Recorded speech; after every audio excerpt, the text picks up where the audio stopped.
Nah, iya. Iya. Assalamualaikum Mbak Dr. Dik. Halo. Waalaikumsalam warahmatullahi wabarakatuh. Iya. Baik, Pak Dr. Dik, malam hari ini kita berbicara dua hal. Yang pertama adalah tentang pemanfaatan tanah terlantar sebagai lahan produktif.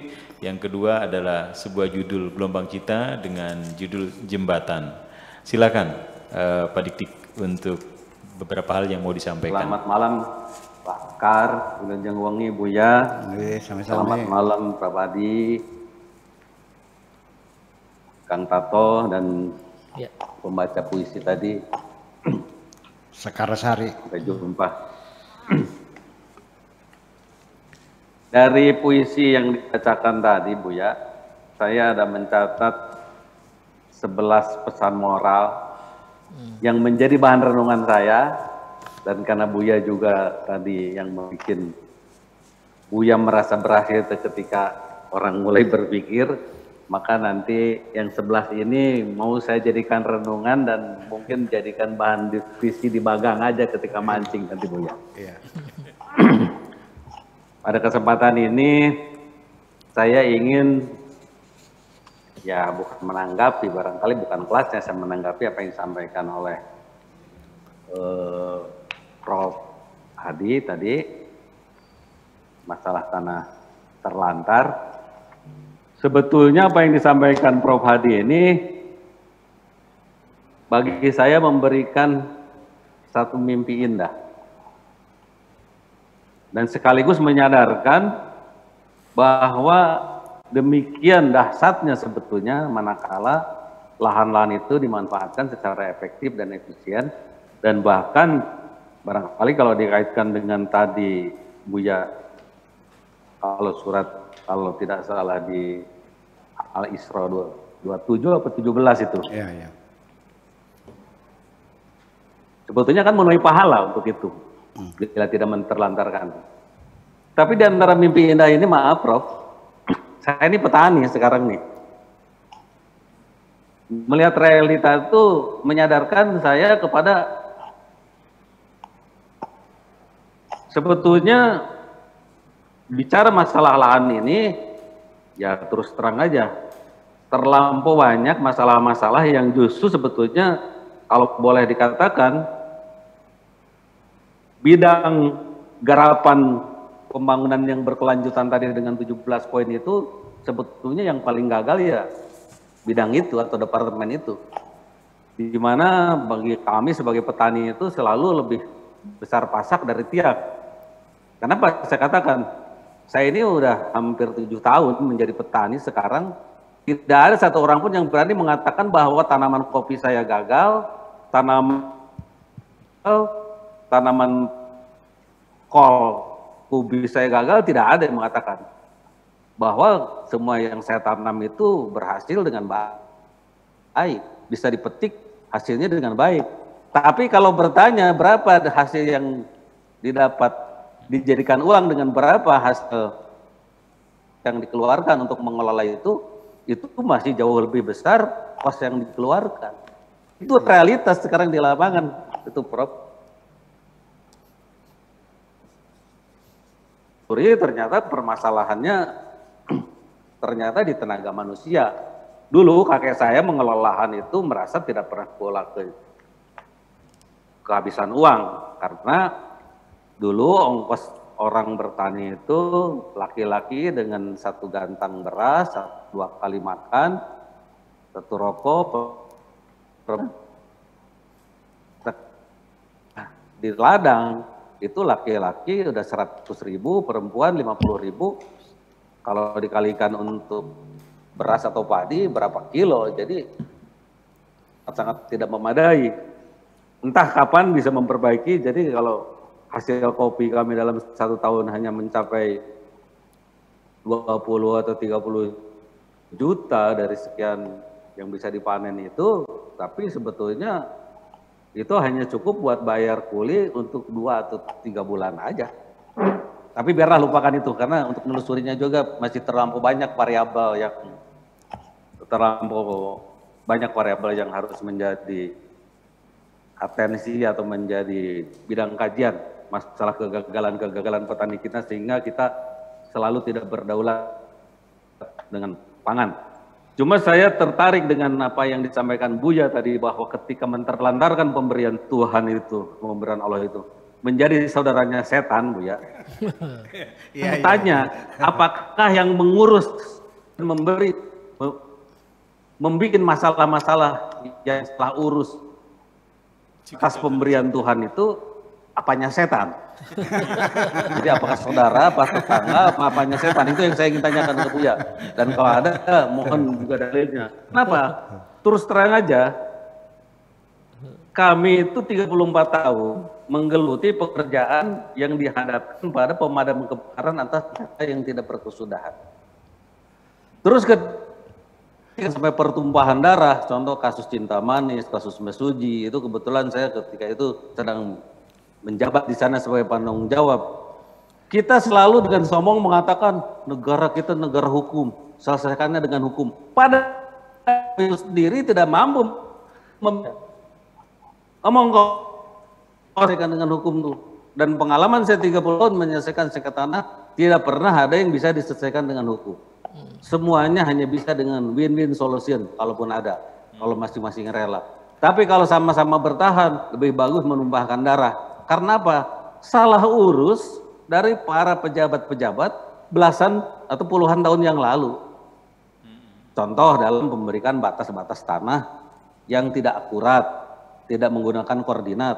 Contoh PTA menggunakan sekian ribu hektar, batas-batasnya ini. PTB sekian dan sekian. Dua-dua udah dijaminkan ke bank, dan itulah perbedaannya barangkali petani zaman nenek moyang kita dengan petani sekarang. Nenek moyang kita dulu bertani, nyari uangnya tuh nunggu panen. Petani sekarang, petani-petani yang berdasi, yang bertahta di Jakarta itu, nyari uangnya sebelum kerja. Jadi begitu dapat legalitas tentang lahan itu, mereka ngajukan kredit. Dan ketika yang diajukan kredit itu lahan A dan tumpang tindih dengan lahan B, daripada dia dipersalahkan oleh banknya, maka dia lebih bagus mengerahkan massa yang terjadi pertumpahan darah. Itulah sengketa yang ada berkesudahan. Sehingga kalau mengatakan selesaikan negara kita dengan hukum itu, saya malu hati. Walaupun saya membidangi itu dan 34 tahun bekerja di bidang itu, bahkan mengikuti pendidikan pun sampai ke jenjang yang tertinggi di bidang itu, malu hati sebetulnya kalau kita mengatakan negara hukum.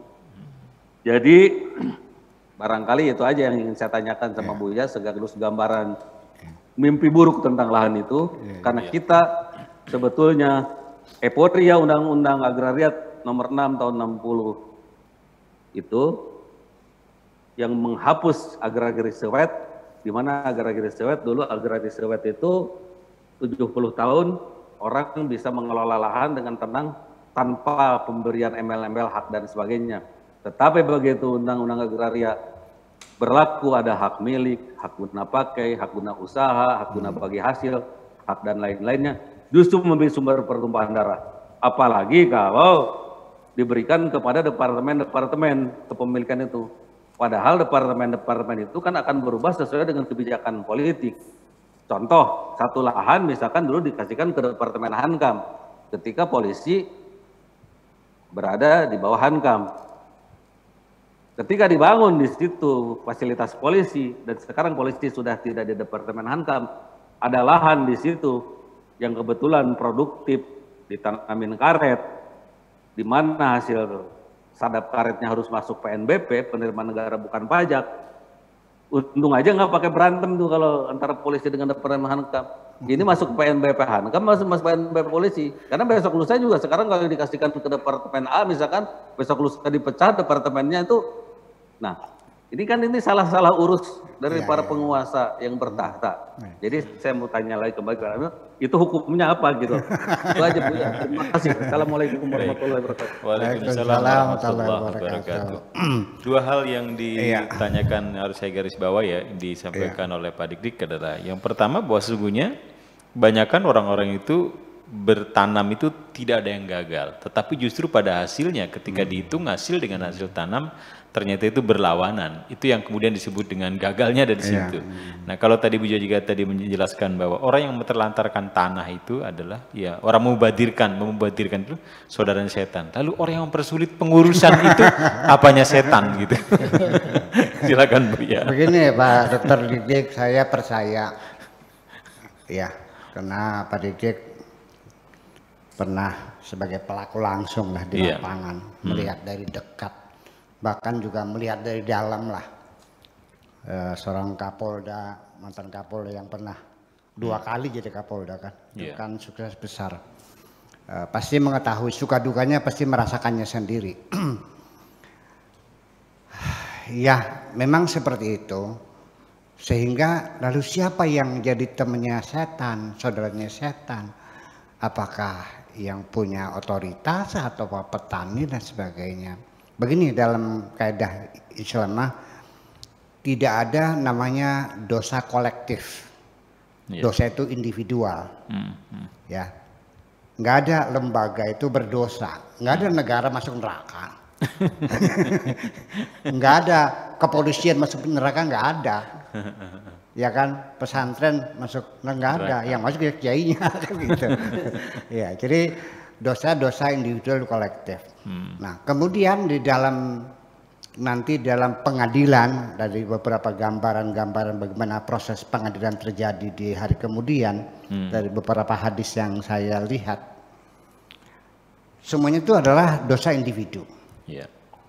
Dan tidak mungkin akan diberikan sanksi yang sama, pasti peran sertanya berbeda-beda. Seperti pengeroyokan sampai orang itu mati. Nah, mungkin Pak Didik mungkin sering mengalami di Kepulauan Kepri ya, pernah mengalami terjadi.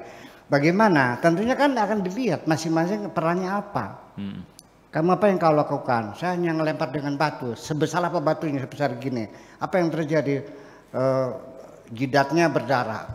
Kamu pakai apa? Pakai pukul. Nah, terakhir apa yang kau lakukan? Saya tusuk dengan pisau. Berarti engkau penyebab utama kematian. Nah, itu dosa yang terbesarnya adalah dia. Ya, tetapi semuanya akan dilibatkan dalam mempertanggungjawabkan perbuatan secara kolektif.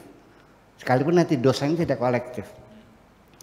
Makanya kan dikatakan setiap transaksi keribaan gitu kan, itu yang dosa bukan bang saja, tapi terlibat wajalisuhu, yang ikut duduk bersamanya, yang menemaninya, wakatibuhu, yang juru tulisnya, wasyahidu, yang jadi saksinya, terlibat semuanya. Ya, sampai apa namanya ya kepala BPN di daerah yang bersangkutannya, mungkin tukang ukurnya juga kan gitu. Nah, siapa yang paling besar dosanya? Ya tentu yang paling besar perannya adalah hal ini, yang menyebabkan tanah itu terlantar. Siapa yang paling terbesar? Nah, saya nggak tahu itu urusannya Pak Dik lah. Saya kira begitu kira-kira ya.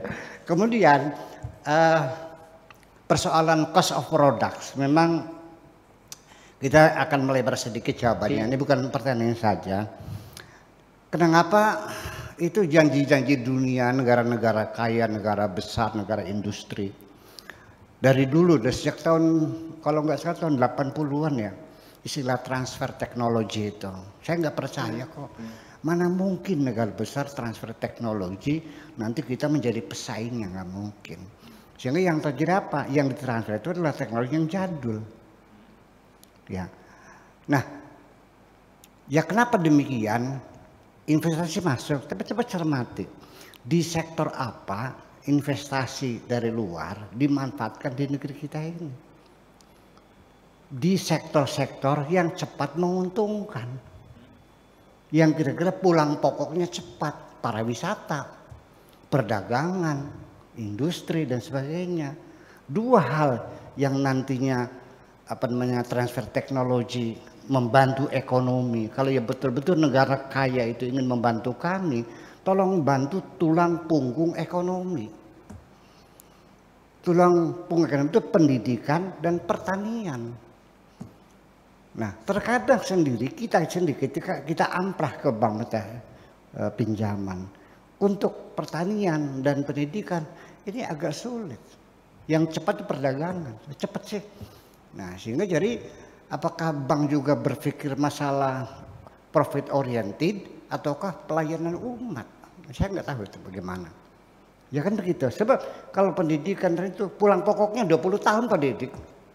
20 tahun baru pulang pokok. Saya investasi ratusan juta sekarang nih. Kapan pulang pokoknya nggak tahu, mungkin 10 itu nggak nyampe. Tapi ya saya sudah niatin ingin berikan kesempatan masyarakat sekitarnya sudah bisa makan itu aja lah. Jadi saya niat ibadah aja lah gitu. Mungkin yang paling indah solusinya sebelum kita bisa memanfaatkan teknologi 4.0 ya, coba kita ikhlaskan hati kita untuk beribadah sajalah. Ibaratnya seperti gitu. Jadi ibaratnya seperti kakek-kakek umur 90 tahun nanam kelapa. Ditanya oleh tetangganya, "Kek, nanam apa? Kelapa. Kapan mau ngunduhnya?" Buat anak cucu. Gitu. Saya kira begitu saja. Terima kasih. Baik, terima kasih untuk penjelasan Buya dari apa yang disampaikan Pak Dik tadi tentang hasil atau cost product dan profit dan